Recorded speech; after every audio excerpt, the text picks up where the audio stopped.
video kali ini guys, kita akan nge-react ada video dari Rianto Asrono. Ya, aku suka banget sama channel ini karena sering membahas tentang MLM juga, tentang skema Ponzi juga. Dan di sini kita akan nge-react ada sebuah video yang judul Gelap dan Terang MLM. Mungkin ada banyak sisi positifnya dan juga ada banyak banget sisi negatifnya. Dan mungkin kalau menurut aku sini kayak 80% ya banyak sisi negatifnya ya. Dan di sini duet dengan Ustadz Felix Yao. Bagaimana pendapat Ustadz Felix Yao? Dan langsung aja kita akan nge-react videonya dan ini dia. Multi-level marketing sesungguhnya merupakan teknik pemasaran yang jadul banget. Kita belum merdeka, dia sudah ada. Kamu belum brojol, dia sudah nongol.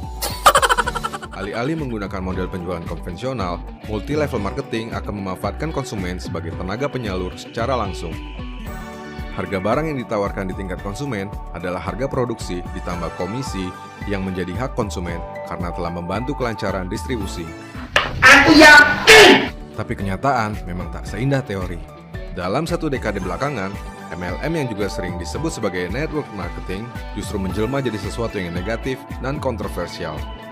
Sebuah studi atas 350 bisnis model MLM yang diterbitkan oleh FTC melaporkan jika setidaknya 99% orang yang bergabung dengan perusahaan MLM justru kehilangan uangnya.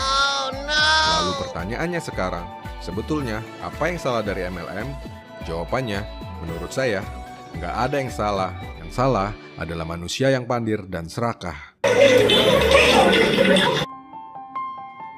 Dalam perkembangannya, kebanyakan MLM justru beralih fungsi jadi bisnis rekrutmen, di mana peserta downline didorong untuk berpegang pada keyakinan bahwa mereka dapat mencapai pengembalian yang besar banget. Tak sedikit yang memberikan iming-iming wah, jualan mimpi, dengan jargon-jargon yang meski kelewat sering kita dengar, tapi selalu sukses menipu banyak orang. Panen duit. Kaya instan, passive income, kerja santai, dan lain sebagainya. Dan produk tak lagi jadi yang utama. 2 jam presentasi, biasanya 115 menit ngomongin tentang bisnisnya, dan hanya 5 menit saja membicarakan produknya. Padahal produk sangat penting, sebab MLM tanpa produk hanyalah sebuah money game. Tapi itulah yang lebih sering terjadi, oknum-oknum culas yang membidik orang-orang yang pandir dan serakah dengan menyulap MLM jadi money game, skema Ponzi, skema piramida, dan berakhir dengan scam, kabur bawa lari uang member tanpa jejak. Maka tak heran apabila kemudian MLM menjadi ilegal di beberapa tempat dan diatur secara ketat di beberapa negara. Di Indonesia sendiri, perusahaan MLM harus mengantongi SIUP-L, yaitu Surat Izin Usaha Penjualan Langsung, yang diterbitkan oleh BKPM dengan masa berlaku selama 1 tahun untuk perusahaan yang baru dan berlaku 5 tahun dan dapat diperpanjang untuk perusahaan yang sudah berjalan dan dinilai baik. Saya tentu tidak anti MLM, saya hanya merasa jika model bisnis atau pemasaran tersebut tidak cocok dengan saya. Dan faktanya, MLM memang tidak cocok untuk banyak orang. Alasannya simpel, MLM adalah model bisnis dan pemasaran yang luar biasa menantang, yang sudah pasti tidak seindah kata para leader, tak sehalus jas dan dasi yang mereka kenakan, tidak semengkilap Ferrari dan Mercy-nya, tidak selantang yel-yelnya. Panen duit! Multi-level marketing adalah semua tentang menjual, merekrut, melatih, dan mengganti. Pintu masuk pada bisnis ini yang terbuka begitu lebar memberikan konsekuensi yang melelahkan. Semua orang bisa masuk, juga bagi mereka yang sama sekali tak kompeten. Akibatnya, orang masuk dan keluar, orang datang dan pergi. Ini adalah model bisnis yang memiliki fallout dan turnover yang begitu tinggi. Dan tak seperti yang sering diberitahu oleh orang yang pernah memprospekmu, MLM bukanlah bisnis paruh waktu atau sambil-sambilan.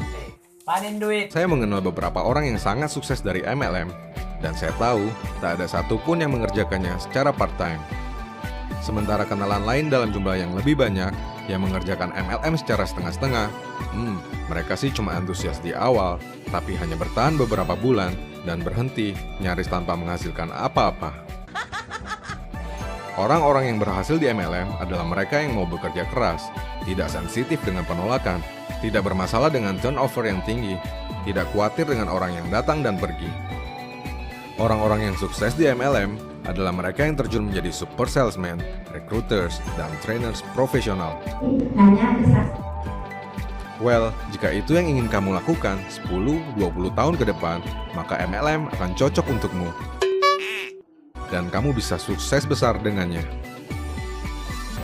Satu-satunya saran yang dapat saya berikan adalah memilih perusahaan MLM yang besar, karena kamu hanya dapat membangun bisnis yang besar di perusahaan yang berumur panjang. Untuk menemukannya, kamu dapat merujuk pada APLI. APLI adalah singkatan dari Asosiasi Penjualan Langsung Indonesia, suatu organisasi yang merupakan wadah persatuan dan kesatuan tempat berhimpun para perusahaan penjualan langsung, termasuk perusahaan yang menjalankan penjualan dengan sistem berjenjang atau multi-level marketing di Indonesia. APLI juga merupakan bagian dan satu-satunya asosiasi penjualan langsung di Indonesia yang telah diakui oleh Federasi Penjualan Langsung Internasional. Lalu pertanyaan pamungkasnya, bagaimana hukum MLM dalam agama?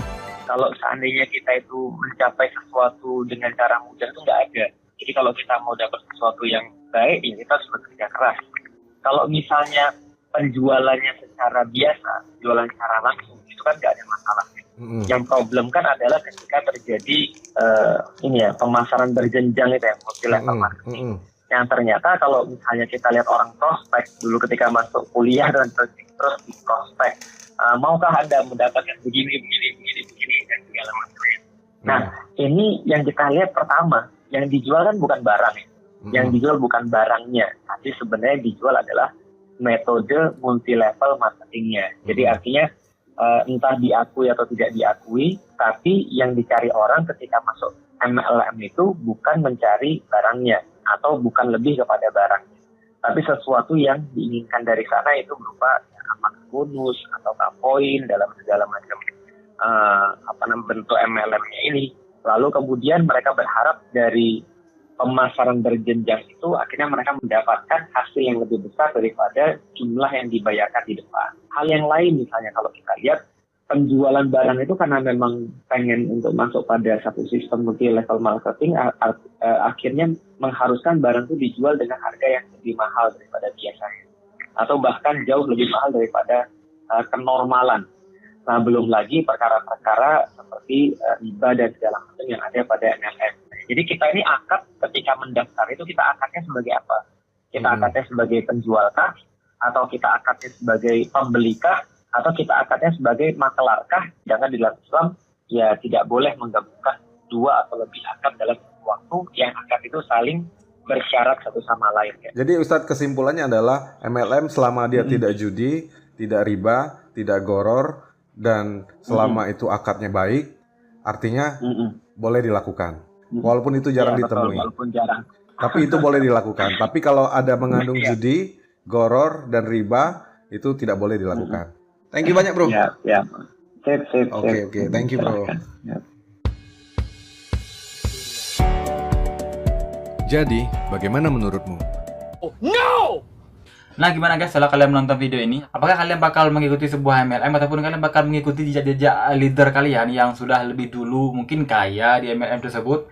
Dan di sini kita sekali lagi nggak bahas MLM apa, yang jelas MLM itu lebih banyak mudaratnya daripada kelebihannya. Kenapa dibilang seperti itu? Ya karena banyak banget oknum-oknum di lapangan yang perusahaan MLM itu nggak bisa menghentikannya. Ya mungkin bukan nggak bisa menghentikan, ya memang mungkin kita menduga-duga, siapa tahu dibiarkan oknumnya. Yang jelas di lapangan banyak banget oknum-oknumnya melakukan perekrutan dengan cara yang tidak wajar. Ada banyak banget modus yang dipakai oleh para oknum MLM. Yang paling sering dipakai oleh oknum MLM adalah modus informasi lowongan kerja, modus mengajak ke sebuah tempat, modus ngajak makan-makan, ngajak kumpul-kumpul, tahu-taunya dibawa ke tempat seminar. Dan si orang baru yang baru diajak ini mungkin ada rasa nggak enakan kalau misalkan dia mau keluar ataupun mau cabut dari tempat itu, mungkin karena yang ngajak itu adalah temennya atau saudaranya atau orang dekatnya, teman dekatnya. Jadi dengan cara inilah para oknum MLM menjebak orang. Ya selain menjebak dengan modus informasi lowongan kerja, karena yang paling utama, yang paling banyak adalah di sosial media mereka merekrut orang dengan cara mengajak bekerja ke sebuah tempat. Tahu-taunya di sana nggak ada pekerjaan, yang ada hanyalah seminar MLM. Oke guys, cukupin aja video kali ini, semoga bermanfaat dan assalamualaikum, bye bye.